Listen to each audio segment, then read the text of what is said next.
Okay, so just make sure we have an exam 2 weeks from today because you guys in Wednesday pod group, right? That means we have exam week starts at the October 5th, but that's Monday. So that's the time actually the Monday group will come and take the exam. But you guys are actually going to take it 7th of October. So this is Wednesday, so 2 weeks from today. So make sure you guys do prepare for the exam coming in 2 weeks. What I'm gonna do you guys watch the Monday lecture? I also said it here, but I'm gonna try to finish up the chapter 4 and 5 and a little bit of chapter 6 up to next Monday. So today and Friday and Monday. And I'll try my best to save the next Wednesday and Friday class as just review session. So you can actually, I'm just gonna go over all the chapters. Probably we'll do more practical problem solving problem. So I think that's a good way to prepare for the exam. I also try to put some new Cengage assignment, so you don't have to do the previous one, right? Because this is done by Dr. Gamero. I'll try to make a Cengage assignment, but it will be due quite a long time. So you can still take it before the exam as practice, but I mean you don't have to fill the deadline. Does it make sense? You're saying Yeah. You're saying for Formagau's homework, we can still do it. Yeah, after exam, but you can still try to do it before the exam as just practice if you want to. But I don't want to force you to do the homework and the preparation for the exam at the same time. But I mean, why don't you just do the Cengage assignments? Maybe do even after exam 1. But if you do it as like a practice, that's also good. But you don't have to. Wait, so you're saying they're gonna be due, just not necessarily before the test? Mm-hmm. Oh, okay. Right. Is that good? Is it better for you, or You're saying her homework, so you're gonna make her. No, my homework. So you don't have to do the homeworks made by Dr. Gamero now. Okay. Sounds good, right? Yeah. Yeah, because I don't even know what the assignments are. I probably saw the score on the, your names, but this is something I don't know how it is made or something. So I'm gonna make a new one, but like you said, I comes in the middle of semester. So if I do it now, deadline will be pretty short if you wanna finish before the exam. So you can still try before the exam, but that due will be long after exam 1. So either you can try before the exam so you can practice the exam, or if you want to spend your own time studying your own way, that's totally fine, right? Have you already made the exam? Not yet. I'm still working on it. So once I made the one, I'll probably announce on campus too, so you can't miss it. But. Do you have any idea like what the format's gonna be? Like, any exam? What format? For the format of the exam. Like, Oh yeah. question-wise? So now I'm thinking about 25 questions to 30 questions. Probably I want to ask the person on campus too. And also most of them will be multiple choice. Because we only have a 1 hour, technically 50 minutes. So there will be only a few drawing or other type, but most of them will be multiple choice. And about 25 questions to 30, there will be 1 extra credit questions. Yeah, that's all I have in my mind so far. That was a really good question. Is that good? Or any other questions? I'll try to make a more detailed information over the week and next week. So probably I'll say very detailed in next Wednesday and Friday, right? When I do the review. So please keep watching my YouTube video, okay? Or the one in the campus too. Sounds good? Perfect. It's really good to talk to you in person in class, social distance. All right, so what we talked last time on Monday was we're trying to draw the cyclohexane in a bit of like a top side view. Because we know it's not on the same plane, so we're gonna draw this. This is one trick you can do. Okay. Right?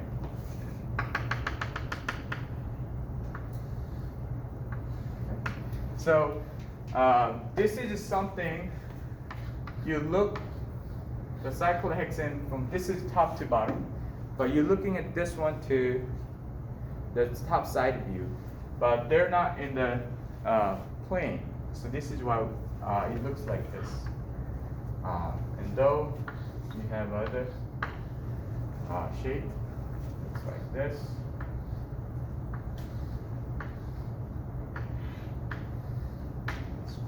Okay.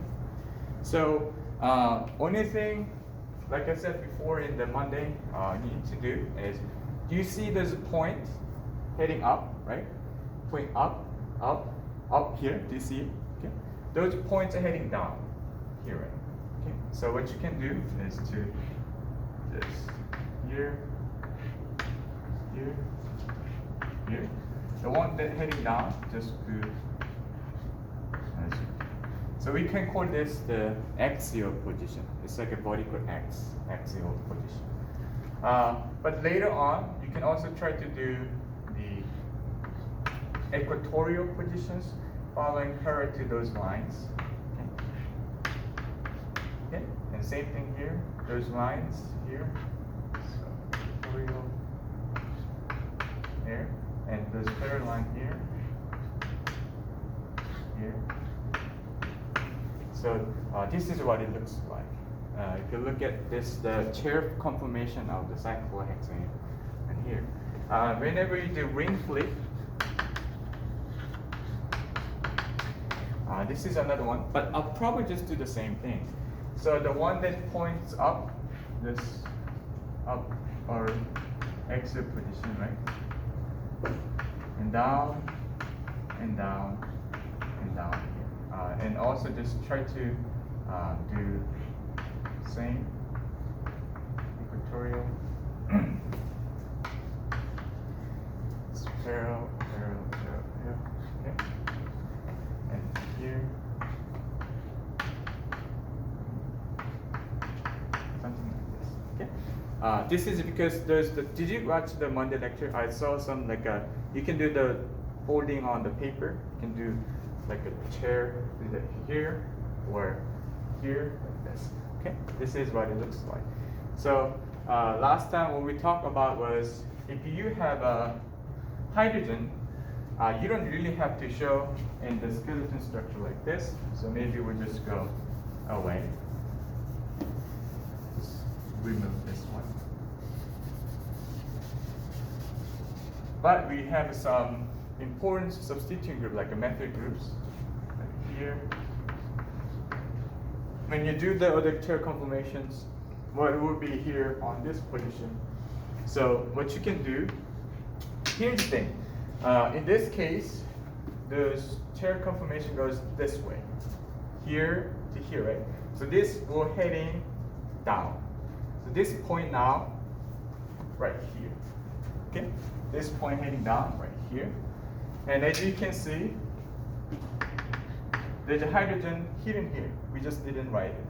And this will go, this hydrogen heading down exit position. And it goes on the, now on the like up, now to equatorial position right here if you do ring flip. Because of, it's better if you look at from the paper, you just go heading up and down. So those up goes equatorial, the one on the equatorial goes axial. Oh, axial here, equatorial here. So this is what it this is what you do last time, briefly I mentioned. So here's the thing. One thing you can think about is if this is the case, they can always rotate the single bond, right? And they can make either this one or this one. We call this mono-substitute cyclohexane because only one substituent group here. Mono is one. So now we can say, oh, which one might be more stable? That's the question. Then we can think about this one. You need to review the last part of chapter 3 to get this one. If you look at this one over here, I didn't show you before, but now already, you know, there's the two other hydrogen on exit position right here, right? Okay, and then this is also in the exit position here, but what it actually looks like is this.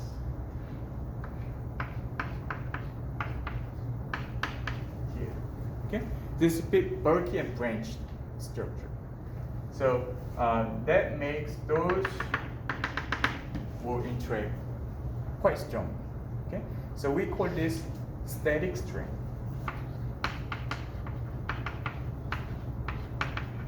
Because this is caused by what? The size of the group.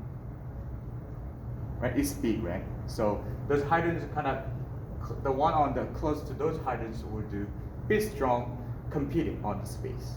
So we call this static strain.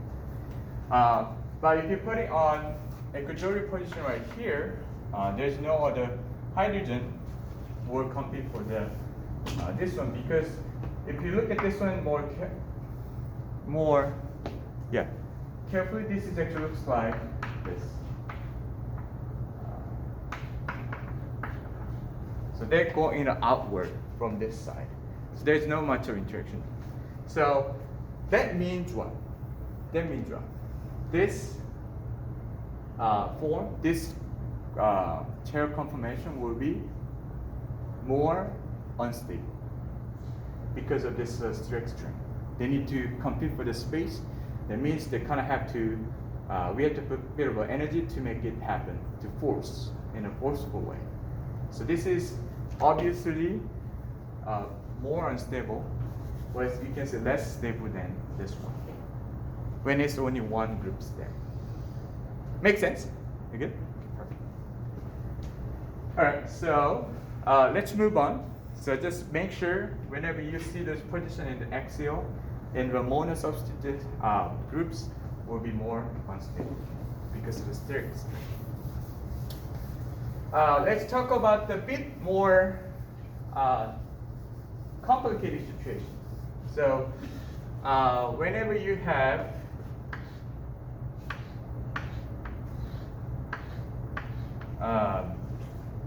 the maybe two methyl groups there. Okay.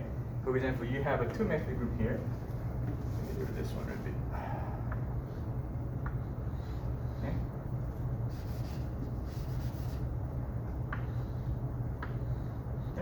Two methyl group here. Then here we can talk about cis 1 and 2 dimethyl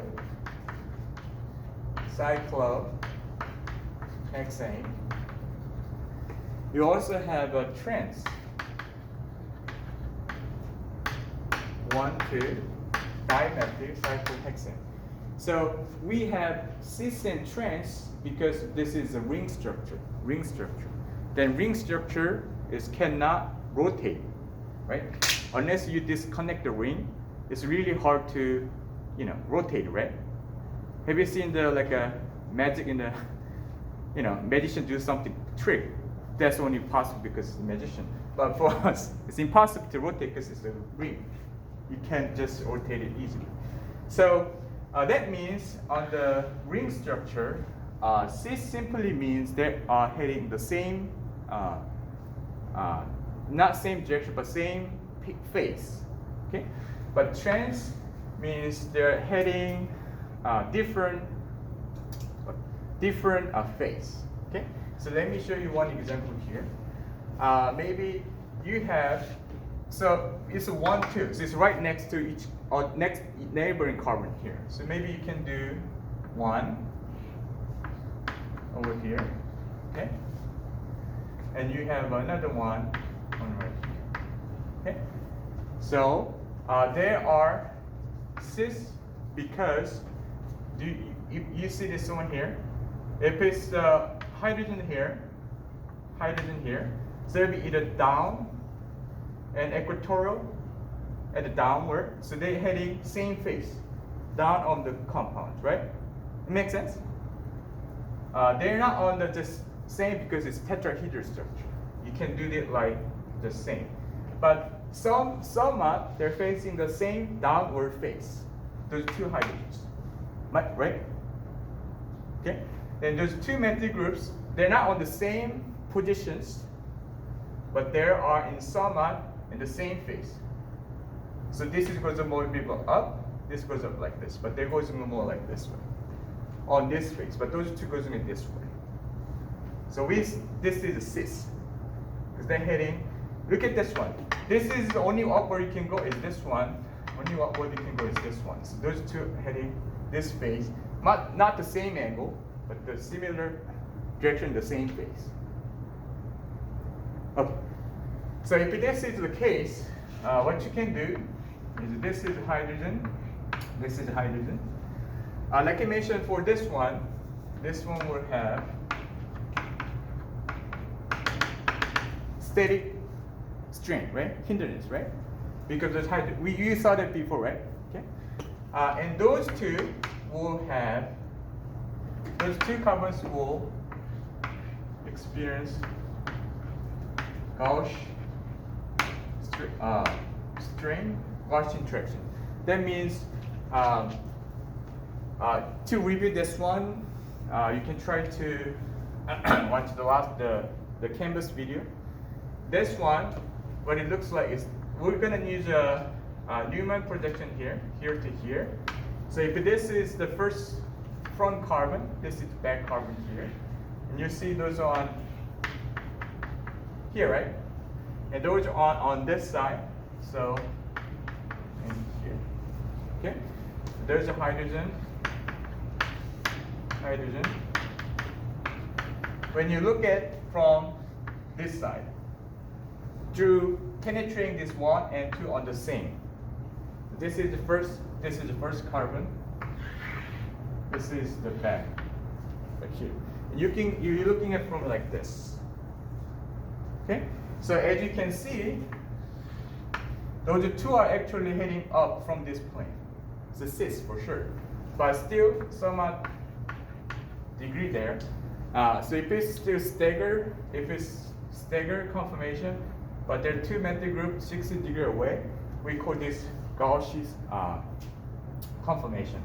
And they also have a bit of small interactions because of the Gaussian interactions. So in total, this hydrogen to hydrogen is about 3.8 kilojoules per mole.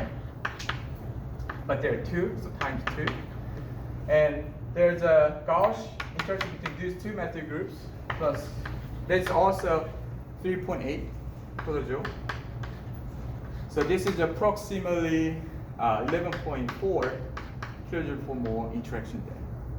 And cis 1,2 dimethylhexane. But does it make sense? I'll do it one more time. It's okay. So yeah. Okay, so if that is the case, how about we draw the link flipped structure? Okay, this is another structure over here, right? And then now this methyl group here, this goes up because you move to here, right? So this is now once on the up equatorial position, now it's heading axial up. Right? And this one was once up, now it's going down. So those hydrogen down axial, this is the up equatorial position, like this. Okay, same thing, but just ring flipped. Cis. Okay, so in this case, you also have the same problem here.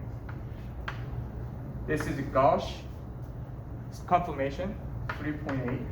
And 3.8 those hydrogen on those. Okay? So these two were to have a same problem, right? So whenever you have a cis 1,2 dimethylhexane, they probably not prefer on any side. Either this conformation, this ring flip, they don't care. Because pretty much they'll deal with the same problem in which either case. Okay, yeah. So this is the cis 1,2 dimethyl cyclohexane. Okay.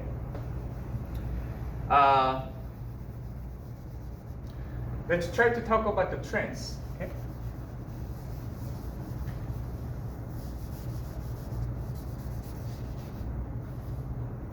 Just to read it. Sorry. Let's talk about the trends. Okay. So I'll draw this one again real quick. Okay, maybe I'll draw the other one also already.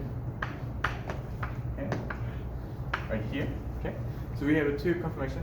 But now trans is heading the other way, right?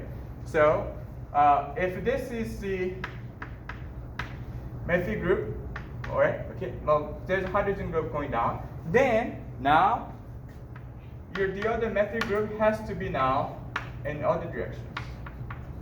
And those two hydrogens on the trans, they're opposite direction. In this plane, they goes up and down, up and down. So we call this trans. They're on facing different phase, up and down from this cyclohexane. Okay, so I'll draw the same thing over here. Now, what I'm gonna do is now it's on the bit of a down equatorial position. It fold it down again, so that will make down exit position. It'll be easier to look at if you have a paper, like I did on Monday. So you can try to kind of use the paper thing or other 3D model. That's good. But now, if you put it on, if you're going this one down, this will go up here. So it's right here. Okay? And now this is also, it's going down. This is, has to be in opposite direction, right? So it's going up. Trans. Okay? So if you think about this one, it's bit complicated because here, in this case, when they are on equatorial position, they're either up equatorial, down equatorial, so they're trans, but eventually they're somewhat in equatorial position like here, but they're not go up and down exit position now. So they don't experience the strict strain, but only those two would have what? If you look at this one over here, same Newman projection. This is the first carbon, back carbon on the back. You see this one, first carbon here, this one over here. Okay, this is also staggered conformation here, but also 60 degrees. So they will experience somewhat Gauss interaction there. This is about 3.8 kilojoule per mole. Okay, but this is even worse. If you look at this one carefully, like I said, these are on the exit positions. There's hydrogen on the top, interaction, bottom, interaction.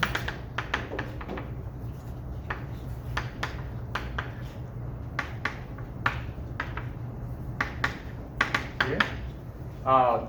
So we call this, whenever you have interaction, like we did before in the methyl monosubstitute groups, they all have groups interacting here in axial position. We call this 1 and 3 diaxial interaction. And this is usually quite strong because this is 3.8, 3.8, but here also they do 3.8, 3.8 here. So in total, it should be about 15 something. 6, I guess. Yeah, 50. So if you 4 times 3.8, it should be about 15.6 kilojoules. So it's quite an energy they need to deal with. So in this case, like you saw before, cis 1,2-dimethylhexane doesn't prefer any ring formation, fully formation. But this one, if you can guess which one this compound will prefer, it's this one or this one. This is only 3.8 kilojoule per mole to sustain, but there is 15.6 kilojoule per mole to sustain. Which one is the most stable? The lower. Oh yeah, perfect. This is the first one, right? Because they only need to have 3.8 kilojoule per mole to sustain the position. But this one will experience quite a very strong static strain we call 1,3 diaxial interaction up and down in each phase. So this is very unstable. Okay, so for trans 1,2-dimethylhexane, they prefer this form than this one. Unlike cis 1,2-dimethyl, because they don't have either case same problem, so they don't care. Each conformation in ring fully. Does it make sense?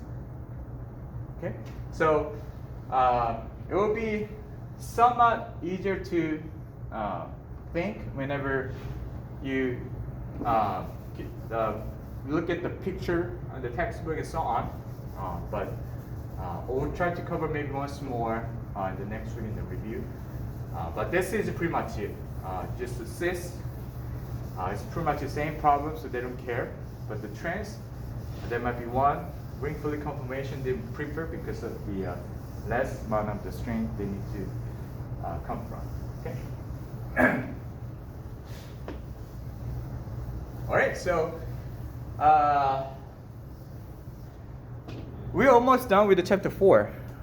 That's very, very hard part. Okay. But that's I promise you. There's only one part there. Okay. So the last part of the chapter 4 is the polycyclic compounds. So one of the good example is decalin. We call this decalin. Just two 6 carbon member ring are attached together. So in this case, we also have trans and cis formation here, form here. Okay, so trans is actually quite easy because what I'm going to do is I'm just going to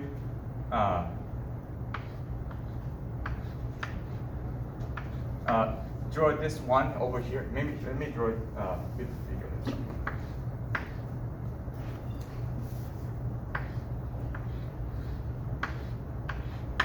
Okay, this is the just the one cyclohexane, right? And then what you can do is just another one. So trans is what it looks like is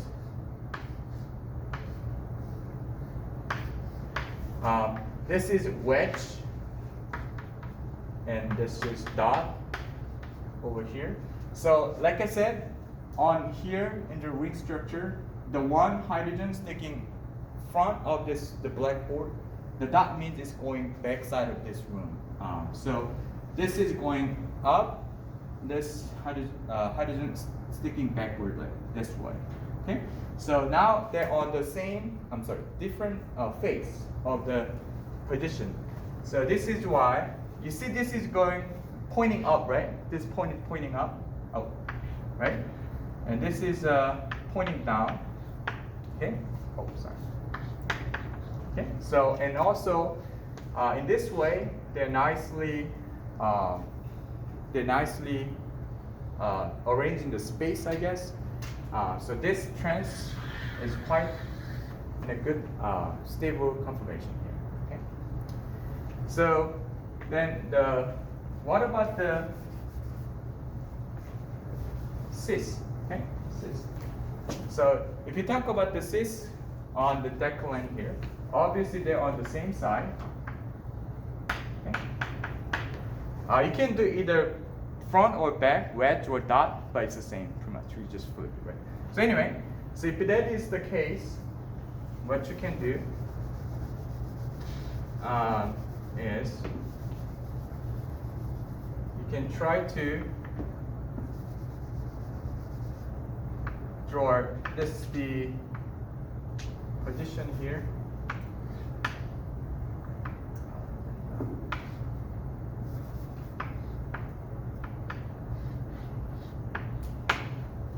Okay. We draw.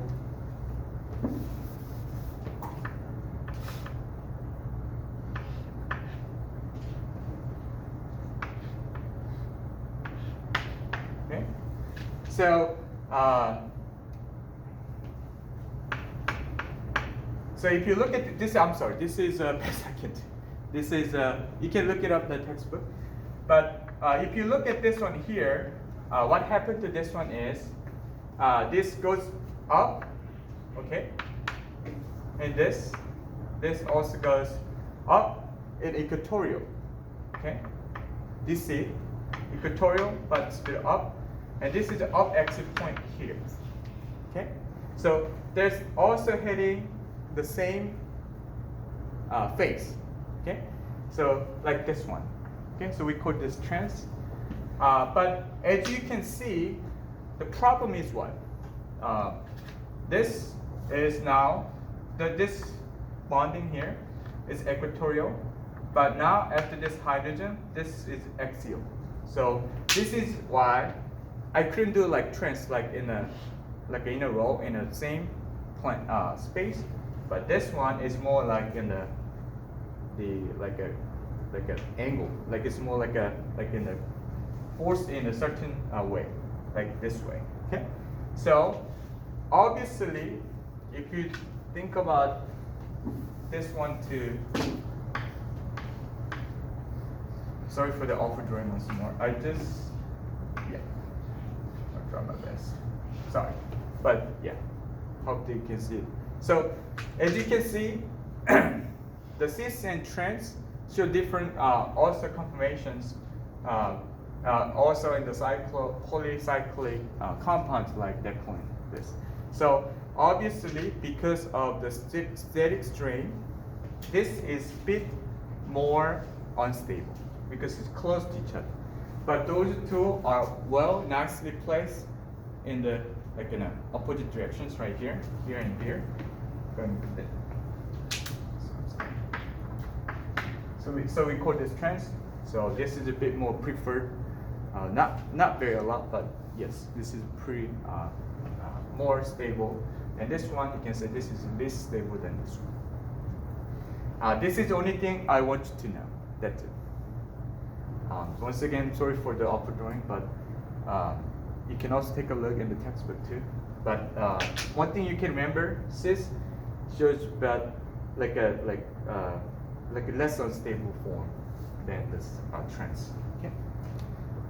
That's it. That's the last part of the chapter 4. I know it's kind of hard. I admit, because you have to look at things in the 3D, which is quite challenging. So, I mean, but you can also try to stop by my office for any other questions. I can try to help you, but basically what you need to do is looking at the cyclohexane as like a chair conformation, like a chair, not the plane. It's not plane hexagonal shape, no. And also try to look at they are in the stagger conformation on each carbon and all the groups on the top of the carbons.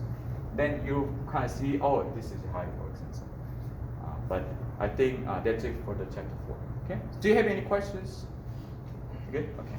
So let me go over the chapter 5 now. So hopefully you can finish up to by next Monday. Okay.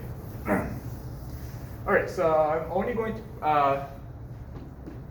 So chapter 5 is about the stereoisomers of the compounds. So one of the good example is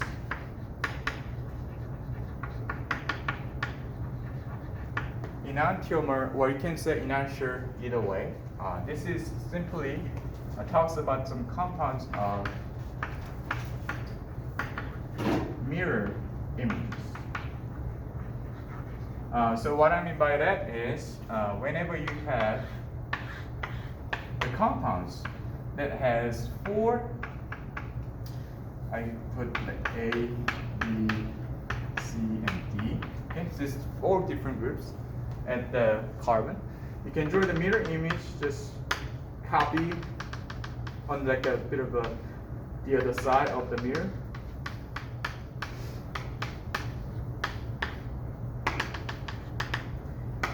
Right here. So if that happens, if this carbon has 4 other groups, even though you rotate it, it does not superimpose with each other. It's not the same compound still. So this best example is hand. So whenever you have a mirror image of this left hand, will be the right hand, right? But obviously, you know, if you overlap these 2 hands together, it's not the same because of your little finger, thumb finger on the different position, right? Okay. So enantiomer optical isomers, enantiomer is just like that. We have. Let me give you one example here. So if you have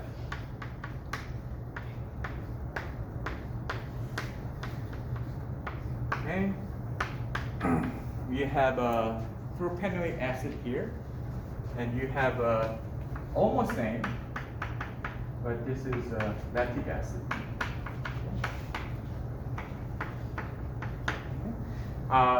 As you can see, this one shows somewhat what? Symmetrical, but this is not symmetrical to each other.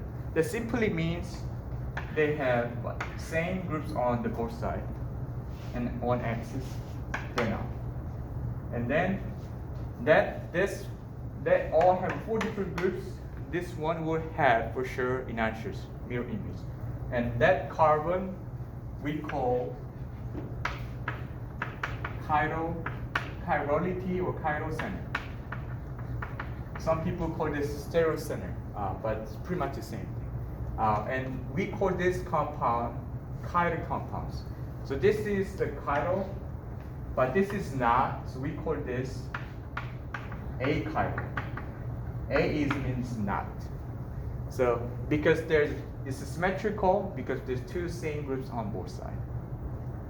So to be a chiral center, that carbon should have 4 different groups on the tab on that carbon. So that you can have a mirror image of that. That's for sure to be its enantiomer, optical isomers, and it has chiral center on that carbon. Okay.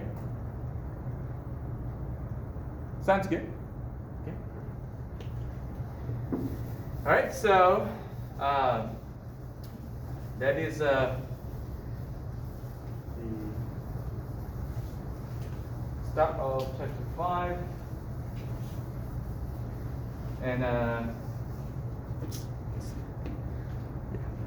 so I'll just stop here today, and I'll try to finish the chapter 5 on Friday and maybe on Monday, and from there just a little bit of chapter 6, just a little bit, and I'll try to do the review on next Wednesday and Friday. Okay, so all right, that's it. Thank you guys.